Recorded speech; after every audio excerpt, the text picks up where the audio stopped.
सत्कारयोग अध्यापक साहबान ते मेरे प्यारे बच्चों, मैं विशाल कुमार मैथ मास्टर सरकारी हाई स्कूल बूथगढ़ जिला मोहाली। प्यारे विद्यार्थियों, अज असी जिहड़ा चैप्टर शुरू करन जा रहे हैं वो है साडा त्रिभुज। असी छोटी क्लासां तो ही पढ़ते आ रहे हाँ कि त्रिभुज की हुंदी है। प्यारे विद्यार्थियों, तीन काटवीआं रेखावां नाल बनी एक बंद आकृति नूं त्रिभुज कहंदे हाँ। जिवें साडी ये जिहड़ी त्रिभुज बनी है, इस त्रिभुज दे विच की है साडे कोल 1 2 ते 3। ये त्रिभुज ये तिन्ने रेखावां नाल काटवीआं रेखावां दे नाल की है बनी है। एक त्रिभुज दियां 3 भुजावां 3 कोण अते 3 शिखर हुंदे हन। जिवें साडे कोल त्रिभुज ABC है, इस दियां 3 भुजावां किहड़ियां भुजावां हन? AB BC ते AC। ए की हन? इस दियां 3 भुजावां हन ते इस दे 3 शिखर किहड़े हन? A B अते C। ते A B अते C की हन? इहदे 3 शिखर हन ते इस दे 3 कोण हन। किहड़े कोण हन? इसनूं कोण A, कोण B, कोण C। ਜਾਂ ਤੁਸੀਂ ਜਿਵੇਂ ਇਹ ਕੋਣ ਲਿਖਣਾ ਹੈ ਤਾਂ ਤੁਸੀਂ ਇਸ ਨੂੰ ਕੋਣ BAC ਵੀ ਲਿਖ ਸਕਦੇ ਹੋ ਔਰ ਕੋਣ B ਵੀ ਲਿਖ ਸਕਦੇ ਹਾਂ। ਸਰਵਾਂਗ ਸਮ ਆਕ੍ਰਿਤੀਆਂ। ਸਰਵਾਂਗ ਸਮ ਆਕ੍ਰਿਤੀਆਂ ਕੀ ਹੁੰਦੀਆਂ ਹਨ? ਸਾਡੇ ਕੋਲ ਇੱਕ ਤਾਸ਼ ਦਾ ਪੱਤਾ ਹੈ ਤੇ ਦੂਜਾ ਤਾਸ਼ ਦਾ ਪੱਤਾ ਹੈ। ਵਿਦਿਆਰਥੀਓ, ਕੀ ਤੁਸੀਂ ਇਹਨਾਂ ਦੋਨਾਂ ਦੇ ਵਿੱਚ ਕੋਈ ਫਰਕ ਦੱਸ ਸਕਦੇ ਹੋ? ਨਹੀਂ, ਇਹ ਦੋਨੋਂ ਹੀ ਕਾਰਡ ਕੀ ਹਨ? ਸੇਮ ਹਨ। इन्हां दा आकार, माप, शक्ल सब कुछ की है सेम है। इस इन्हां नूं असीं की बोलदे हां? सर्वांग सम आकृतियां। एक दूजे नूं पूरी तरह की करदियां हन? ढक लैंदियां हन। तां असीं कह सकदे हां इन्हां ने एक दूजे नूं पूरी तरह ढक लिया है। ये सर्वांग सम हन क्योंकि इन्हां दे माप ते आकार की हन? बराबर हन। मेरे कोल 50 दे नोट दियां 2 पिक्चर्स हन, एक वड्डी है ਤੇ ਇੱਕ ਛੋਟੀ ਪਿਕਚਰ ਹੈ। ਜੇ ਇਹਦੇ ਵਿੱਚ ਅਸੀਂ ਦੇਖੀਏ ਤਾਂ ਇੱਕ ਜਿਹੜੇ ਪਿਕਚਰ ਹੈ ਦੂਜੀ ਪਿਕਚਰ ਨੂੰ ਪੂਰੀ ਤਰ੍ਹਾਂ ਨਹੀਂ ਢੱਕ ਰਹੀ। ਤਾਂ ਇਹਨਾਂ ਦਾ ਇਸ ਦਾ ਮਤਲਬ ਕੀ ਹੈ? ਆਕਾਰ ਤਾਂ ਸੇਮ ਹੈ ਪਰ ਮਾਪ ਬਰਾਬਰ ਨਹੀਂ ਹੈ। ਤਾਂ ਅਸੀਂ ਕਹਿ ਸਕਦੇ ਹਾਂ ਕਿ ਇਹ ਆਕ੍ਰਿਤੀਆਂ ਸਰਵਾਂਗ ਸਮ ਨਹੀਂ ਹਨ। यानी कि सर्वांग सम आकृतियां किहड़ियां हुंदियां हन? 2 या 2 तो वध आकृतियां जो एक दूजे नूं पूरी तरह ढक लेन सर्वांग सम आकृतियां कहलाउंदियां हन। जिस तरह साडे कोल ताश दे जिहड़े 2 पत्ते सी, ये की कर रहे सी? एक दूजे नूं पूरा ढक रहे सी। तां ये की सन साडे कोल? सर्वांग सम आकृतियां। तां ओह आकृतियां जिहड़ियां एक दूजे नूं पूरी तरह ना ढक सके पर उन्हां दा जिहड़ा आकार है वो सेम होवे, उन्हां नूं की बोलदे हां असीं? समरूप आकृतियां। जिस तरह मेरे कोल ये एक क्लॉक है, ये दूजा क्लॉक है, इन्हां दा जिहड़ा आकार है वो तां सेम है पर जिहड़ा माप है वो अलग-अलग है। जे असीं देखीए तां इन्हां दा जिहड़ा माप है वो अलग है। इदां ही साडे कोल जिहड़ा 1 रुपए दियां 2 पिक्चर्स हन, इन्हां दा भी आकार तां सेम है, आयताकार है, पर इन्हां दा जिहड़ा माप है वो अलग है। तो इस तरह दी आकृतियां नूं असीं की बोलदे हां? समरूप आकृतियां। यानी कि 2 आकृतियां जिन्हां दे आकार समान होण परंतु इन्हां दे माप समान होना जरूरी नहीं है। हो सकदा माप बराबर भी होवे, हो सकदा माप बराबर ना भी होवे। तो वो की हुंदियां हन? साडियां समरूप आकृतियां हुंदियां हन। जिवें कि साडे कोल 2 क्लॉक दियां पिक्चर्स हन, ये की हन? आपस च समरूप आकृतियां हन। ਹੁਣ ਇਹ ਜਿਹੜੇ 2 ਕਾਰਡ ਹਨ ਪਿਆਰੇ ਵਿਦਿਆਰਥੀਓ, ਕੀ ਇਹ ਦੋਨੋਂ ਕੀ ਹੈ? ਇੱਕ ਦੂਜੇ ਨੂੰ ਪੂਰਾ ਢੱਕਦੇ ਆ। ਤਾਂ ਅਸੀਂ ਕਹਿ ਸਕਦੇ ਹਾਂ ਕਿ ਇਹ ਦੋਨੋਂ ਜਿਹੜੇ ਕਾਰਡ ਹਨ ਇਹ ਕੀ ਹਨ? ਸਰਵਾਂਗ ਸਮ ਵੀ ਹਨ ਤੇ ਕੀ ਹਨ? ਸਮਰੂਪ ਵੀ ਹਨ। ਤਾਂ ਅਸੀਂ ਕਹਿ ਸਕਦੇ ਹਾਂ ਕਿ ਸਾਰੇ ਸਰਵਾਂਗ ਸਮ ਚਿੱਤਰ ਕੀ ਹੁੰਦੇ ਹਨ? ਸਾਡੇ ਸਮਰੂਪ ਹੁੰਦੇ ਹਨ। ਪਰ ਕੀ ਇਹ ਉਲਟ ਸੱਚ ਹੋ ਸਕਦਾ ਹੈ? ਆਓ ਦੇਖੀਏ। ਸਾਡੇ ਕੋਲੇ 2 ਕਲੌਕਸ ਦੀਆਂ ਪਿਕਚਰਸ ਹਨ। ਅਸੀਂ ਦੇਖ ਰਹੇ ਹਾਂ ਇਹਨਾਂ ਦੋਨਾਂ ਦੇ ਜਿਹੜੇ ਆਕਾਰ ਹਨ ਉਹ ਤਾਂ ਕੀ ਹਨ? ਸੇਮ ਹਨ, ਪਰ ਇਹਨਾਂ ਦੇ ਜਿਹੜੇ ਮਾਪ ਹਨ ਉਹ ਅਲੱਗ-ਅਲੱਗ ਹਨ। ਤਾਂ ਅਸੀਂ ਕਹਿ ਸਕਦੇ ਹਾਂ ਕਿ ਇਹਨਾਂ ਦੇ ਜਿਹੜੇ ਮਾਪ ਹਨ ਉਹ ਸੇਮ ਨਹੀਂ ਹਨ, ਪਰ ਜਿਹੜਾ ਆਕਾਰ ਹੈ ਉਹ ਕੀ ਹੈ, ਸੇਮ ਹੈ। ਤਾਂ ਅਸੀਂ ਇਹ ਕਹਿ ਸਕਦੇ ਹਾਂ ਕਿ ਸਾਰੇ ਸਮਰੂਪ ਚਿੱਤਰਾਂ ਦਾ ਸਰਵਾਂਗ ਸਮ ਹੋਣਾ ਜ਼ਰੂਰੀ ਨਹੀਂ ਹੈ। आओ एक एक्टिविटी देखिए। अगर असी मान लो एक त्रिभुज लेंदे हाँ, उस नूं असी बैटरी दे नाल इदां धागियां नाल लगा के किसी नेरे वाली जगह ते बैटरी नूं जलाइए और इस बैटरी नूं उपर थल्ले करिए तो सानू इस तरह दे की होणगियां, बहुत सारियां समरूप जिहड़ियां त्रिभुजां हन वो प्राप्त होणगियां। ऐदां ही असी कोई अगर आयताकार आकार दा कोई गत्ता लेके उस नूं लगाइए तो सानू उस दे नाल दे समरूप चित्र मिल जाणगे। हुण कोई भी ज्योमैट्रिकल शेप एक दूजे दे समरूप कदों हो सकदी? हुण तुसी एक चक्कर है ते एक मेरे कोल की है, एक आयत है, की तुसी कह सकते हो कि ये दोनों समरूप हन? नहीं, क्योंकि इन्हां दे आकार हन जिहड़े ओह अलग अलग हन ते माप तां अलग है ही, तां ना ही ये समरूप हन ते ना ही ये सर्वांग सम हन। तो दो आकृतियां नूं असी समरूप कदों कह सकते हाँ?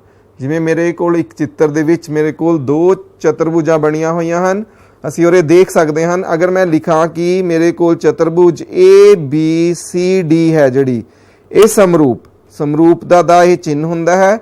ये जिहड़ी चतुर्भुज है मेरी समरूप है PQRS। तो असी कह सकते हैं कि इन्हां दे जिहड़े संगत कौन हन, कौन ए है जिहड़ा वो कौन P दे बराबर है, कौन B है जिहड़ा वो Q दे बराबर है, कौन C है जिहड़ा वो R दे बराबर है, ते कौन D है जिहड़ा वो S दे बराबर है। यानी कि इन्हां दे संगत कौन एक तां बराबर होने चाहिए हन। दूजा अगर असी देखिए AB बटे PQ, इन्हां दा अनुपात देखिए संगत भुजावां दा, तां 1.5 बटे 3.0, तो साढ़े कोल कितना आ गया 1/2। ऐदां ही अगर असी BC बटे QR करिए तो 2.5 बटे 5.0, ये भी साडा 1/2। ऐदां ही साढ़े कोल CD बटे RS है जिहड़ा वो कितना है 2.4 बटे 4.8, ये भी साडा कितना हुंदा है 1/2। ते लास्ट जिहड़ी हैगी संगत भुजा साडी AB बटे PS, अगर ये भी असी देखिए तो 2.1 बटे 4.2, ये भी कितना आंदा 1/2। यानी कि अगर दो आकृतियां या दो ज्योमैट्रिकल शेप साड़ियां समरूप हन तां उहदे विच की होना चाहिए साडे कोल? एक तां उहनां दे संगत कोण की होने चाहिए हन, बराबर होने चाहिए हन। एक उहनां दी जिहड़ियां संगत भुजावां दा जिहड़ा अनुपात है वो की होना चाहिए साडे कोल? बराबर होना चाहिए है। जेकर मान लो साडे कोल हुण जिद्दां ये दो आकृतियां हन, इन्हां दे जिहड़े संगत कोण हन वो तां बराबर हन। कौन A है जिहड़ा वो P दे बराबर है, कौन B है जिहड़ा वो Q दे बराबर है, कौन C है जिहड़ा वो R दे बराबर है, ते कौन D है जिहड़ा वो S दे बराबर है। पर इन्हां दा अगर असी अनुपात देखिए कि AB बटे PQ ये साडे कोल 3/3.5 आंदा है। जे असी इदां BC बटे QR करिए तो 3/3 साडा कितना आंदा 1। ऐदां ही असीं दूजे अनुपात भी देखिए तो अनुपात साडे जिहड़े हैगे आ संगत भुजावां दे वो बराबर नहीं आ रहे। तो असीं कह सकते हैं कि ये जिहड़ियां दो साड़ियां शेप्स हन ये समरूप नहीं हन।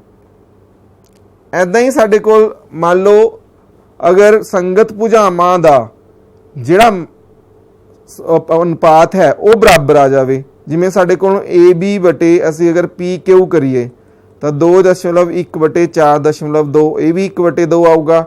ऐदां ही असी BC बटे QR करिए तो भी साडे कोल 1/2 आऊगा। 2.1 DC बटे अगर असी PS करिए RS करिए तो भी कितना आएगा 1/2। तो लास्ट वाली जिहड़ी भुजा उहदा भी अनुपात कितना आऊगा 1/2। पर इन्हां दे जिहड़े संगत कोण हन वो बराबर नहीं हन। तो असी कह सकते हैं कि ये जिहड़ियां चतुर्भुजां हन साडे कोल ये समरूप नहीं हन। तो दो जिहड़ियां बहुपज हन वो कदों समरूप हुंदियां? तो उहदे लई साडे कोल एक प्रतिनिधि पिन जिन्हों असी स्केल गुणक या स्केल फैक्टर भी कहते हाँ, वो की है? भुजावां दी समान संख्या वाले दो बहुभुज समरूप हुंदे हन जेकर नंबर 1 उन्हां दे संगत कोण बराबर होण, ਨੰਬਰ 2 ਉਹਨਾਂ ਦੀਆਂ ਸੰਗਤ ਭੁਜਾਵਾਂ ਸਮਾਨ ਅਨੁਪਾਤੀ ਹੋਣ। यानी कि साडे कोल दो मेन कंडीशन है की होने चाहिए। एक तो उन्हां दे संगत कोण बराबर होने चाहिए हैं, एक उन्हां दियां संगत भुजावां की होनी चाहिए हैं, समान अनुपाती होनी चाहिए हैं। बहुभुज लई संगत भुजावां दे इस एक ही अनुपात नूं असीं प्रतिनिधि भिन्न जां स्केल गुणाक कहा जाता है। उदाहरण के तौर पर संसार का जिहड़ा नक्शा है जां भवन निर्माण लई बनाई जाण वाली रूप रेखा एक उपयुक्त स्केल गुणाक ਅਤੇ ਕੁਝ ਜ਼ਰੂਰੀ ਰਿਵਾਇਤਾਂ ਨੂੰ ਧਿਆਨ ਵਿੱਚ ਰੱਖ ਕੇ ਬਣਾਈ ਜਾਂਦੀ ਹੈ। ਜੇ ਇਹ ਰਿਵਾਇਤਾਂ ਨੂੰ ਅਸੀਂ ਧਿਆਨ ਵਿੱਚ, ਇਹ ਦੋ ਜਿਹੜੇ ਹੈਗੀਆਂ ਕੰਡੀਸ਼ਨਾਂ ਨੂੰ ਧਿਆਨ ਵਿੱਚ ਨਾ ਰੱਖੀਏ ਤਾਂ ਸਾਡੀ ਜਿਹੜੀ ਹੈਗੀ ਹੈ ਉਹ ਪਿਕਚਰ ਹੈ ਉਹ ਸਹੀ ਨਹੀਂ ਬਣੂਗੀ। ਜਿਸ ਤਰ੍ਹਾਂ ਅਸੀਂ ਦੇਖਦੇ ਹਾਂ ਕਿ ਤੁਹਾਡੀ ਕੋਈ ਵੀ ਇੱਕ ਪਿਕਚਰ ਹੈ, ਜਦੋਂ ਤੁਸੀਂ ਫੋਟੋਗ੍ਰਾਫਰ ਕੋਲ ਜਾਂਦੇ ਆ ਵੀ ਤੁਸੀਂ ਕੀ ਕਰਦੇ ਆ ਵੀ ਇਹ ਛੋਟੀ ਪਿਕਚਰ ਬਣਾ ਦਿਓ ਜਾਂ ਬੜੀ, ਤਾਂ ਉਹ ਕੀ ਕਰਦਾ ਹੈ ਉਸ ਦਾ ਸਕੇਲ ਗੁਣਾਕ, ਮੰਨ ਲਓ ਇਹਦੀਆਂ ਸਾਰੀਆਂ ਭੁਜਾਵਾਂ 4-4 ਸੈਂਟੀਮੀਟਰ ਦੀਆਂ, ਤੁਸੀਂ ਕਹਿੰਦੇ ਇਹ ਤਾਂ ਛੋਟੀ ਉਹ ਬਣਾ ਦਿਓ, ਤਾਂ ਇਹ ਜਿਹੜੀ ਬਣਾਈ ਹੈ ਇਹ 2-2 ਸੈਂਟੀਮੀਟਰ ਦੀਆਂ ਮੰਨ ਲਓ ਇਸ ਦੀਆਂ ਭੁਜਾਵਾਂ, ਤਾਂ ਇਸ ਦਾ ਜਿਹੜਾ ਸਕੇਲ ਗੁਣਾਕ ਹੈ ਉਹ ਕਿੰਨਾ ਅਸੀਂ ਘੱਟ ਕੀਤਾ ਹੈ 2, ਯਾਨੀ ਕਿ ਅਸੀਂ ਸਕੇਲ ਫੈਕਟਰ ਜਿਹੜਾ ਡਾਊਨ ਕੀਤਾ ਹੈ ਉਹ 2 ਨਾਲ ਕੀਤਾ ਹੈ। ਪਰ ਜੇਕਰ ਅਸੀਂ ਸਕੇਲ ਗੁਣਾਕ ਨੂੰ ਧਿਆਨ ਵਿੱਚ ਨਾ ਰੱਖੀਏ ਤਾਂ ਤੁਹਾਡੀ ਸ਼ਾਇਦ ਇਹ ਜਿਹੜੀ ਪਿਕਚਰ ਹੈ ਉਹ ਇਸ ਤਰ੍ਹਾਂ ਦੀ ਬਣੇ, ਜਿਹੜੀ ਕਿ ਬਿਲਕੁਲ ਵੀ ਇਸ ਦੇ ਸਮਰੂਪ ਨਹੀਂ ਹੈ। ਇਸ ਲਈ ਦੋ ਜਿਹੜੀਆਂ ਆਕ੍ਰਿਤੀਆਂ ਹਨ ਉਹਨਾਂ ਨੂੰ ਸਮਰੂਪ ਕਰਨ ਦਾ ਮੇਨ ਕੀ ਹੋਣਾ ਚਾਹੀਦਾ, ਉਹਨਾਂ ਦੇ ਸੰਗਤ ਕੋਣ ਬਰਾਬਰ ਹੋਣੇ ਚਾਹੀਦੇ ਹਨ ਤੇ ਉਹਨਾਂ ਦੀਆਂ ਸੰਗਤ ਭੁਜਾਵਾਂ ਕੀ ਹੋਣੀਆਂ ਚਾਹੀਦੀਆਂ ਹਨ, ਸਮਾਨ ਅਨੁਪਾਤੀ ਹੋਣੀਆਂ ਚਾਹੀਦੀਆਂ ਹਨ। आओ कुछ खाली स्थान देखिए सी। सारे चक्कर डैश होंदे हन, सर्वांग सम या समरूप। मेरे कोले 3 चक्कर हन, क्या इन्हां 3 चक्रां दे जिहड़े माप हन वो बराबर हन? नहीं, इन्हां दे जिहड़े माप हन वो बराबर नहीं हन, पर इन्हां दे जिहड़े आकार हन वो सारियां दे की है चक्राकार हन। तो असीं कह सकते हैं कि ये की हन साडे कोल समरूप हन। सर्वांग सम किस लई नहीं हैगे? क्योंकि इन्हां दे जिहड़े माप हन वो अलग अलग हन। तो असीं कह सकते हाँ कि सारे चक्कर की हुंदे हन, समरूप हुंदे हन। साडी दूजी खाली थां सारे वर्ग डैश हुंदे हन। इस तरह असीं वर्ग बनाए हन तां इन्हां दे जिहड़े आकार हन वो तां सारे वर्गाकार हन, पर जे इन्हां दा माप देखिए तां किसी दी भुजा 2 सेंटीमीटर 4 या 6 सेंटीमीटर है, यानी कि इन्हां दे जिहड़े माप हन वो अलग अलग हन। ਤਾਂ ਇਹਨਾਂ ਨੂੰ ਵੀ ਅਸੀਂ ਕਹਿ ਸਕਦੇ ਹਾਂ ਕਿ ਸਾਰੇ ਵਰਗ ਕੀ ਹੁੰਦੇ ਹਨ, ਸਮਰੂਪ ਹੁੰਦੇ ਹਨ, ਸਰਵਾਂਗ ਸਮ ਨਹੀਂ ਹੁੰਦੇ। ਤਾਂ ਅਸੀਂ ਕਹਿ ਸਕਦੇ ਹਾਂ ਸਾਰੇ ਵਰਗ ਕੀ ਹੁੰਦੇ ਹਨ, ਸਮਰੂਪ ਹੁੰਦੇ ਹਨ। ਸਾਡੀ ਅਗਲੀ ਖਾਲੀ ਥਾਂ ਸਾਰੇ ਡੈਸ਼ ਤ੍ਰਿਭੁਜ ਸਮਰੂਪ ਹੁੰਦੇ ਹਨ। ਹੁਣ ਕਿਸ ਤਰ੍ਹਾਂ ਦੇ ਤ੍ਰਿਭੁਜ ਸਮਰੂਪ ਹੋ ਸਕਦੇ ਹਨ, ਸਮਦੋਭੁਜੀ ਜਾਂ ਸਮਭੁਜੀ? ਸਾਡੇ ਕੋਲ ਇਹ ਕੀ ਹੈ, ਸਮਭੁਜੀ ਤ੍ਰਿਭੁਜ ਹਨ ਦੋ, ਇਹ ਸਮਦੋਭੁਜੀ ਹਨ। ਤੁਸੀਂ ਦੇਖ ਸਕਦੇ ਹੋ ਕਿ ਇਹਨਾਂ ਦੋਨਾਂ ਦੇ ਜਿਹੜੇ ਆਕਾਰ ਹਨ ਉਹ ਕੀ ਹਨ, ਸਾਡੇ ਕੋਲ ਸੇਮ ਹਨ। ਪਰ ਅਗਰ ਅਸੀਂ ਸਮਦੋਭੁਜੀ ਦੀ ਗੱਲ ਕਰੀਏ, ਸਮਦੋਭੁਜੀ ਇੱਦਾਂ ਵੀ ਬਣ ਸਕਦੀ ਹੈ, ਇਹ ਵੀ ਬਣ ਸਕਦੀ ਹੈ। ਇਹਦੇ ਵਿੱਚ ਇਹ ਦੋ ਜਿਹੜੀਆਂ ਇਹਦੀਆਂ ਭੁਜਾਵਾਂ ਹਨ ਇਹ ਬਰਾਬਰ ਹਨ, ਇਸ ਦੇ ਵਿੱਚ ਇਸ ਦੀਆਂ ਆਹ ਦੋ ਭੁਜਾਵਾਂ ਕੀ ਹਨ, ਆਪਸ 'ਚ ਬਰਾਬਰ ਹਨ। ਪਰ ਇਹਨਾਂ ਦਾ ਜਾਂ ਨਾ ਤਾਂ ਆਕਾਰ ਬਰਾਬਰ ਹੈ ਤਾਂ ਨਾ ਹੀ ਸਾਡੇ ਕੋਲ ਮਾਪ ਬਰਾਬਰ ਹੈ। ਤਾਂ ਅਸੀਂ ਕਹਿ ਸਕਦੇ ਹਾਂ ਕਿ ਸਮਭੁਜੀ ਤ੍ਰਿਭੁਜ ਕੀ ਹੁੰਦੇ ਹਨ, ਸਮਰੂਪ ਹੁੰਦੇ ਹਨ।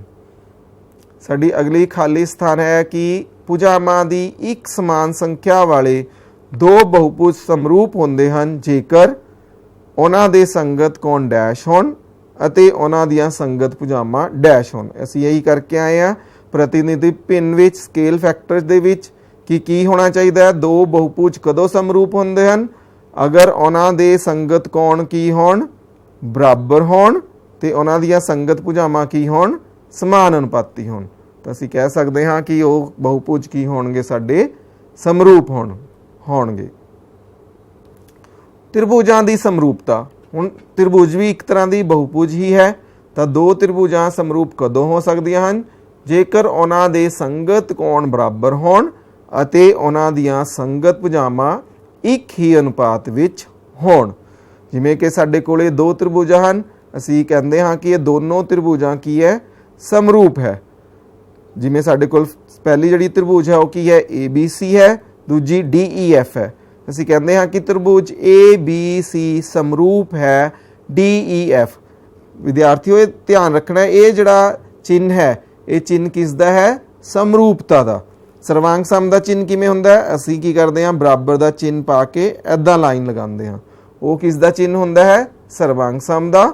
ਅਗਰ ਅਸੀਂ ਸਿੰਪਲ ਆਹ ਵਾਲਾ ਚਿੰਨ੍ਹ ਲਗਾਉਂਦੇ ਹਾਂ ਤਾਂ ਇਹ ਚਿੰਨ੍ਹ ਕਿਸ ਦਾ ਹੈ? ਸਾਡੇ ਕੋਲ ਸਮਰੂਪਤਾ ਦਾ। ਅਸੀਂ ਕਹਿੰਦੇ ਹਾਂ ਵੀ ਤ੍ਰਿਭੁਜ ABC ਜਿਹੜੀ ਹੈ ਉਹ ਸਮਰੂਪ ਹੈ DEF। ਤਾਂ ਇਸ ਦਾ ਮਤਲਬ ਕੀ ਹੋਵੇਗਾ? ਸਾਡੇ ਕੋਲ ਜਿਹੜਾ ਕੌਣ A ਹੈ ਉਹ ਕਿਸ ਦੇ ਬਰਾਬਰ ਹੋਵੇਗਾ? ਕੌਣ D ਦੇ।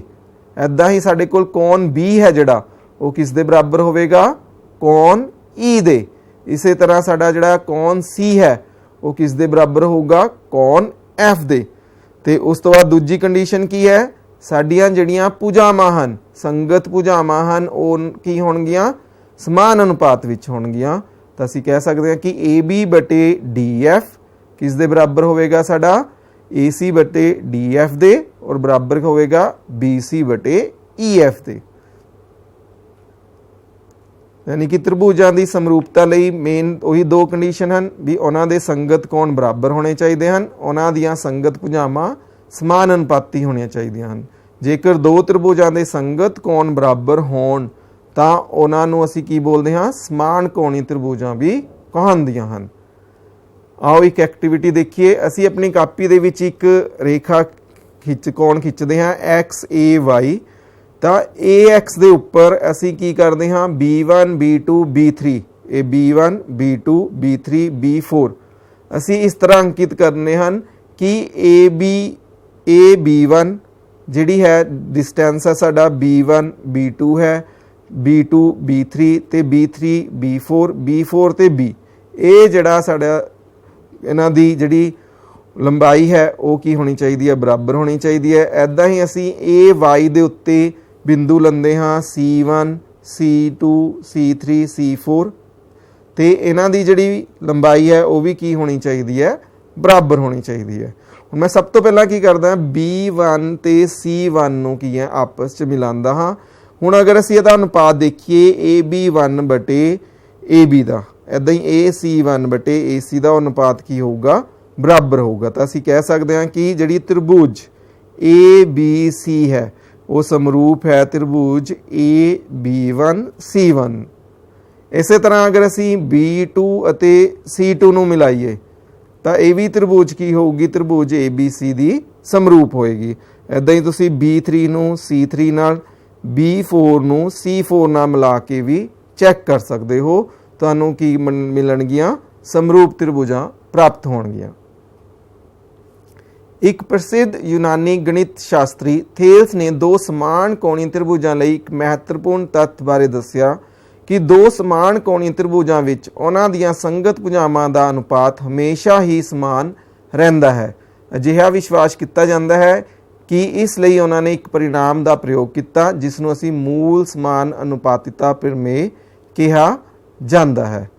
ਆਓ ਅਸੀਂ ਦੇਖੀਏ ਕਿ ਮੂਲ ਸਮਾਨ ਅਨੁਪਾਤਿਤਾ ਪ੍ਰਮੇਯ ਹੈ ਕੀ, ਜਿਸ ਨੂੰ ਅਸੀਂ ਬੇਸਿਕ ਪ੍ਰੋਪੋਰਸ਼ਨੈਲਿਟੀ ਥਿਊਰਮ ਔਰ ਥੇਲਸ ਥਿਊਰਮ ਵੀ ਬੋਲਦੇ ਹਾਂ।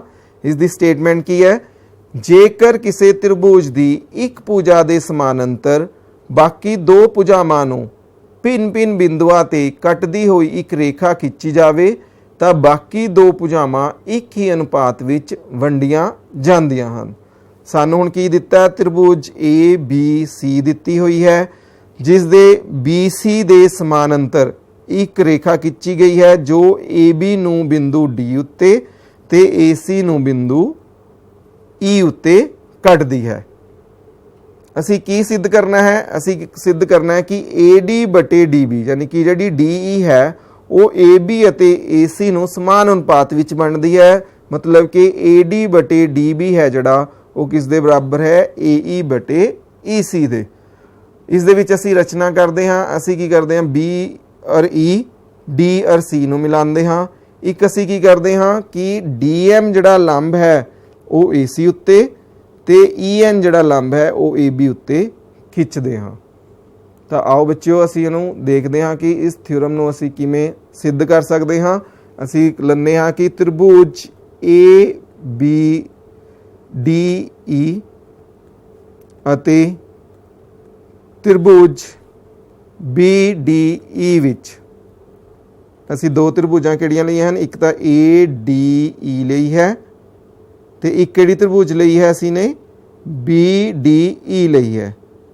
ਇਹ ਦੋਨੇ त्रिभुजां ਵਿੱਚ अगर ਅਸੀਂ देखिए कि ਇਹਨਾਂ ਦੇ ਖੇਤਰਫਲਾਂ ਦਾ ਅਨੁਪਾਤ AR ਦਾ मतलब ਏਰੀਆ ਖੇਤਰਫਲ त्रिभुज ADE बटे ਏਰੀਆ त्रिभुज BDE। ਸਾਨੂੰ पता है किसी भी त्रिभुज का जिहड़ा एरिया है अगर सानू उसका आधार पता है तो उसका लंब पता है तो असी कह सकते हैं उसका खेत्रफल की होगा 1/2 आधार गुणा शिखर लंब यानी कि EN। इदां ही साडे कोल जिहड़ी इस ये त्रिभुज है BDE इस दे विच साडा आधार की है DB 1/2 DB गुणा लंब। हुण जिहड़ा लंब है साडे कोल NE है जिहड़ा लंब है ये साडे कोल किहड़ी रेखा ते है AB ते ये AB ते भी है ये साडे कोल की है साडे कोल D ते भी है तो पूरी उते ही है लाइन ते है तो असीं कह सकते हैं कि ये की आएगा साडे कोल EN। तो ये साडे कोल कटिंग करके साडे कोल आ गया AD बटे DB। ये साडे कोल की है समीकरण 1 बन गई। इस तरह अगर असी फिर द्वारती त्रिभुज लईए ADE तो इस साइड असी त्रिभुज लैंदे हाँ साडे कोल DEC। अगर असी ये दो त्रिभुजा लईए इन्हां दे खेत्रफलों का अनुपात देखिए कि एरिया त्रिभुज ADE बटे एरिया त्रिभुज CED तो यह भी साडे कोल की होएगा 1/2 आधार। हुण इस साइड साडे कोल आधार की है AE है ते लंब लंब साडे कोल की है हुण DM। इदां ही साडे कोल ECE का जिहड़ा आधार है वो की है साडे कोल EC है ते जिहड़ा लंब है वो साडे कोल की है DM है।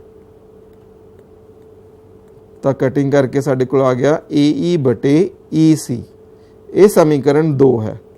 हुण जेकर असी समीकरण 1 ਅਤੇ 2 ਨੂੰ ध्यान नाल देखिए तो साडे जिहड़े खब्बे पासे हैं LHS है उसका जिहड़ा अंश है वो तो बराबर है। अगर साडा हर भी बराबर हो जाए तो असी कह सकते हैं कि AD बटे DB है जिहड़ा वो AE बटे EC के बराबर होवेगा।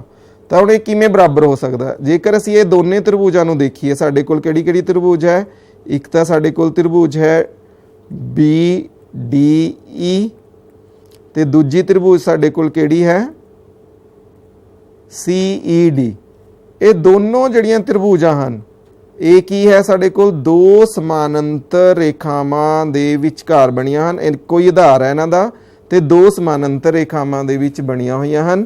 तो असीं ये कह सकते हैं कि इन्हां दोनों का जिहड़ा खेत्रफल है यानी कि एरिया त्रिभुज BDE है वो किस दे बराबर होगा एरिया त्रिभुज CED। ठीक है बच्चों ये आपां 9 च करके आए हैं कि अगर दो त्रिभुजां एक ही आधार ते दो समानांतर रेखावां दे विच होवे तो उन्हां दे खेत्रफल की हुंदे हन बराबर हुंदे हन। तो असीं कह सकते हाँ कि समीकरण 1 ਅਤੇ 2 तो साडे कोल खब्बे पासे तो बराबर हैं तो सज्जे पासे भी की होणगे बराबर होणगे यानी कि AD बटे DB साडे कोल किस दे बराबर होएगा AE बटे EC। तो असीं कह सकते हाँ कि अगर किसी भी त्रिभुज विच एक भुजा दे समानांतर असीं कोई भी रेखा खिंचते हाँ तो वह बाकी दो जिहड़ियां भुजावां बचदियां हन। अगर प्रश्न वल चलते हाँ कि चित्र विच जिहड़ी DE है वो BC दे की है समानांतर है EC का जिहड़ा मुल है असीं पता करना है। सानू जिहड़ा DE है वो हुण BC दे समानांतर दिता है तो असीं कह सकते हैं कि थेल्स थ्योरम के अनुसार AD बटे DB है जिहड़ा वो किस दे बराबर होएगा AE बटे EC दे। हुण अगर मैं इहनूं X मान ला तो साडे कोल 1.5 बटे 3 किस दे बराबर होएगा 1 बटे X दे। तो अगर असीं इहनूं पता करिए तो 1.5 गुणा X बराबर है 1 गुणा 3 तो X बराबर है 3 बटे 1.5। तो अगर असीं इहनूं हल करिए तो साडा कितना आ गया 2 सेंटीमीटर। तो असीं कह सकते हैं कि EC है साडा वो कितना होवेगा 2 सेंटीमीटर। ਇਸ ਦੇ ਰਿਲੇਟਡ ਹੀ ਥੇਲਸ ਥਿਊਰਮ ਦੇ ਰਿਲੇਟਡ ਇੱਕ ਹੋਰ ਪ੍ਰਸ਼ਨ ਹੈ ਸਾਡੇ ਕੋਲ ਕਿ ਡੀ ਜਿਹੜੀ ਹੈ ਉਹ BC ਦੇ ਸਮਾਨਾਂਤਰ ਹੈ। ਅਸੀਂ AD ਦਾ ਜਿਹੜਾ ਮੁੱਲ ਹੈ ਉਹ ਪਤਾ ਕਰਨਾ ਹੈ। ਅਸੀਂ ਫਿਰ ਉਹਦੇ ਥੇਲਸ ਥਿਊਰਮ ਲਗਾਉਂਦੇ ਹਾਂ ਕਿ AD ਬਟੇ DB ਹੈ ਜਿਹੜਾ ਉਹ ਕਿਸ ਦੇ ਬਰਾਬਰ ਹੋਵੇਗਾ, AE ਬਟੇ EC ਦੇ। ਹੁਣ AD ਅਸੀਂ ਪਤਾ ਕਰਨਾ ਹੈ, DB ਸਾਡੇ ਕੋਲ 7.2 ਹੈ, AE ਕਿੰਨਾ 1.8 ਤੇ EC ਕਿੰਨਾ 5.4। ਤਾਂ ਉਹਦੇ ਤੋਂ ਅਸੀਂ AD ਹੈ ਜਿਹੜਾ ਉਹ ਪਤਾ ਕਰ ਸਕਦੇ ਹਾਂ 1.8 ਗੁਣਾ 7.2 ਬਟੇ 5.4। ਇਸ ਨੂੰ ਹੱਲ ਕਰਕੇ ਤੁਸੀਂ ਬੱਚਿਓ ਆਪ ਦੇਖਣਾ, ਤੁਸੀਂ AD ਹੈ ਜਿਹੜਾ ਉਹ ਪਤਾ ਕਰ ਸਕਦੇ ਹੋ। ਯਾਨੀ ਕਿ ਥੇਲਸ ਥਿਊਰਮ ਦੇ ਅਨੁਸਾਰ ਅਗਰ ਮੰਨ ਲਓ ਸਾਡੇ ਕੋਲ ਇੱਕ ਰੇਖਾ ਹੈ ਜਿਹੜੀ ਉਹ ਦੂਜੀ ਰੇਖਾ ਦੇ ਸਮਾਨਾਂਤਰ ਹੈ ਤੇ ਦੋ ਭੁਜਾਵਾਂ ਨੂੰ ਅਲੱਗ-ਅਲੱਗ ਬਿੰਦੂਆਂ ਉੱਤੇ ਕੱਟਦੀ ਹੈ ਤਾਂ ਉਹ ਕੀ ਹੋਣਗੇ, ਉਹਦੇ FR ਦੇ। ਤਾਂ ਅਸੀਂ ਕਹਿ ਸਕਦੇ ਹਾਂ ਕਿ ਜਿਹੜੀ EF ਹੈ ਉਹ QR ਦੇ ਸਮਾਨਾਂਤਰ ਨਹੀਂ ਹੈ। ਜਿਵੇਂ ਸਾਡੇ ਕੋਲ ਅਗਲਾ ਪ੍ਰਸ਼ਨ ਹੈ ਕਿ ਸਾਡੇ ਕੋਲ PQR ਦੇ ਵਿੱਚ ਸਾਡੇ ਕੋਲ ਦਿੱਤਾ ਵੀ ਜਿਹੜੀ DE ਹੈ ਉਹ QR ਦੇ ਸਮਾਨਾਂਤਰ ਹੈ। ਇਸੇ ਤਰ੍ਹਾਂ DF ਹੈ ਜਿਹੜੀ ਉਹ ਕਿਸ ਦੇ ਸਮਾਨਾਂਤਰ ਹੈ, OR ਦੇ ਕੀ ਹੈ, ਸਮਾਨਾਂਤਰ ਹੈ। ਅਸੀਂ ਇਹ ਸਿੱਧ ਕਰਨਾ ਹੈ ਕਿ ਜਿਹੜੀ EF ਹੈ ਉਹ QR ਦੇ ਕੀ ਹੈ, ਸਮਾਨਾਂਤਰ ਹੈ। ਤਾਂ ਅਸੀਂ ਕੀ ਕਰਦੇ ਹਾਂ, ਸਭ ਤੋਂ ਪਹਿਲਾਂ ਇਹ ਤ੍ਰਿਭੁਜ ਲੈਂਦੇ ਹਾਂ, ਤ੍ਰਿਭੁਜ PQO ਵਿੱਚ। ਹਾਂਜੀ, ਇਸ ਤ੍ਰਿਭੁਜ ਦੇ ਵਿੱਚ ਅਗਰ ਅਸੀਂ ਦੇਖੀਏ ਤਾਂ ਸਾਨੂੰ ਕੀ ਦਿੱਤਾ ਹੋਇਆ, DE ਹੈ ਜਿਹੜਾ ਉਹ OQ ਦੇ ਕੀ ਹੈ, ਸਮਾਨਾਂਤਰ ਹੈ। ਤਾਂ ਅਸੀਂ ਕਹਿ ਸਕਦੇ ਹਾਂ ਕਿ PE ਬਟੇ EQ ਕਿਸ ਦੇ ਬਰਾਬਰ ਹੋਊਗਾ, PD ਬਟੇ DO ਦੇ। ਇਸੇ ਤਰ੍ਹਾਂ ਅਗਰ ਅਸੀਂ ਦੇਖੀਏ ਇਸ ਤ੍ਰਿਭੁਜ ਦੇ ਵਿੱਚ ਯਾਨੀ ਕਿ ਤ੍ਰਿਭੁਜ POR ਵਿੱਚ, ਅਸੀਂ ਇਹ ਵਾਲੀ ਤ੍ਰਿਭੁਜ ਲੈਂਦੇ ਹਾਂ। ਇਸ ਤ੍ਰਿਭੁਜ ਦੇ ਵਿੱਚ ਸਾਡੇ ਕੋਲ ਕੀ ਹੈ, DF ਹੈ ਜਿਹੜਾ ਉਹ ਸਮਾਨਾਂਤਰ ਹੈ OR ਦੇ। ਤਾਂ ਅਸੀਂ ਕਹਿ ਸਕਦੇ ਹਾਂ ਕਿ PD ਬਟੇ DO ਹਾਂਜੀ ਕਿਸ ਦੇ ਬਰਾਬਰ ਹੋਏਗਾ, ਸਾਡੇ ਕੋਲ PF ਬਟੇ FR ਦੇ। ਹੁਣ ਇਹ ਸਮੀਕਰਨ 1 ਹੈ, ਸਾਡੇ ਕੋਲ ਸਮੀਕਰਨ 2। ਅਗਰ ਇਹਨਾਂ ਦੋਨੇ ਸਮੀਕਰਨਾਂ ਨੂੰ ਅਸੀਂ ਦੇਖੀਏ ਤਾਂ ਇਹਨਾਂ ਦੇ ਕੀ ਹੈ, ਆਹ ਦੋਨੋਂ PD ਬਟੇ DO PD ਬਟੇ DO ਇਹ ਆਪਸ 'ਚ ਕੀ ਹਨ, ਬਰਾਬਰ ਹਨ। ਤਾਂ ਅਸੀਂ ਕਹਿ ਸਕਦੇ ਹਾਂ ਕਿ PE ਬਟੇ EQ ਹੈ ਜਿਹੜਾ ਉਹ ਸਾਡੇ ਕੋਲ ਕਿਹਦੇ ਬਰਾਬਰ ਆ ਜਾਏਗਾ, PF ਬਟੇ FR ਦੇ। ਹੁਣ ਬੱਚਿਓ ਧਿਆਨ ਨਾਲ ਦੇਖੋ ਵੀ PQR ਦੇ ਵਿੱਚ ਅਗਰ ਅਸੀਂ ਦੇਖੀਏ ਕਿ PE ਬਟੇ EQ ਹੈ ਜਿਹੜਾ, ਇਹਨਾਂ ਦੋਨਾਂ ਦਾ ਅਨੁਪਾਤ ਉਹ ਕਿਹਦੇ ਬਰਾਬਰ ਹੈ, PF ਬਟੇ FR ਦੇ। ਤਾਂ ਅਸੀਂ ਕਹਿ ਸਕਦੇ ਹਾਂ ਪਾਇਥਾਗੋਰਸ ਪ੍ਰਮੇय ਦੇ ਉਲਟ ਦੇ ਅਨੁਸਾਰ ਵੀ EF ਹੈ ਜਿਹੜਾ ਉਹ ਕਿਸ ਦੇ ਸਮਾਨਾਂਤਰ ਹੋਵੇਗਾ, QR ਦੇ। ਤਾਂ ਅਸੀਂ ਕਹਿ ਸਕਦੇ ਹਾਂ ਕਿ ਸਾਡੇ ਕੋਲ ਜਿਹੜਾ EF ਹੈ, ਸਿਮਿਲਰ ਟ੍ਰਾਇੰਗਲਸ ਯਾਨੀ ਕਿ ਅਸੀਂ ਸਮਰੂਪ ਤ੍ਰਿਭੁਜਾਂ ਦੇ ਬਾਰੇ ਪੜ੍ਹਿਆ ਕਿ ਦੋ ਤ੍ਰਿਭੁਜਾਂ ਕਦੋਂ ਸਮਰੂਪ ਹੁੰਦੀਆਂ ਹਨ, ਜਦੋਂ ਉਹਨਾਂ ਦੇ ਜਿਹੜੇ ਸੰਗਤ ਕੋਣ ਹਨ ਉਹ ਬਰਾਬਰ ਹੋਣ ਤੇ ਉਹਨਾਂ ਦੀਆਂ ਸੰਗਤ ਭੁਜਾਵਾਂ ਜਿਹੜੀਆਂ ਹਨ ਉਹ ਕੀ ਹੋਣੀਆਂ ਚਾਹੀਦੀਆਂ ਹਨ, ਸਮਾਨ ਅਨੁਪਾਤੀ ਹੋਣੀਆਂ ਚਾਹੀਦੀਆਂ ਹਨ। ਉਸ ਤੋਂ ਬਾਅਦ ਅਸੀਂ ਦੇਖਿਆ ਕਿ ਥੇਲਸ ਥਿਊਰਮ ਨੂੰ ਅਸੀਂ ਕਿਵੇਂ ਸਿੱਧ ਕਰ ਸਕਦੇ ਹਾਂ। ਥੇਲਸ ਥਿਊਰਮ ਦੀ ਕੀ ਸਟੇਟਮੈਂਟ ਹੈ ਕਿ ਅਗਰ ਕਿਸੇ ਤ੍ਰਿਭੁਜ ਦੀ ਇੱਕ ਭੁਜਾ ਦੇ ਸਮਾਨਾਂਤਰ ਕੋਈ ਰੇਖਾ ਅਸੀਂ ਖਿੱਚੀਏ ਜਿਹੜੀ ਬਾਕੀ ਦੋ ਭੁਜਾਵਾਂ ਨੂੰ ਅਲੱਗ-ਅਲੱਗ ਬਿੰਦੂਆਂ ਉੱਤੇ ਕੱਟਦੀ ਹੈ ਤਾਂ ਉਹ ਕੀ ਕਰਦੀ ਆ, ਉਹਨਾਂ ਬਾਕੀ ਦੋ ਜਿਹੜੀਆਂ ਭੁਜਾਵਾਂ ਹਨ ਉਹਨਾਂ ਨੂੰ ਸਮਾਨ ਅਨੁਪਾਤ ਦੇ ਵਿੱਚ ਵੰਡਦੀ ਹੈ।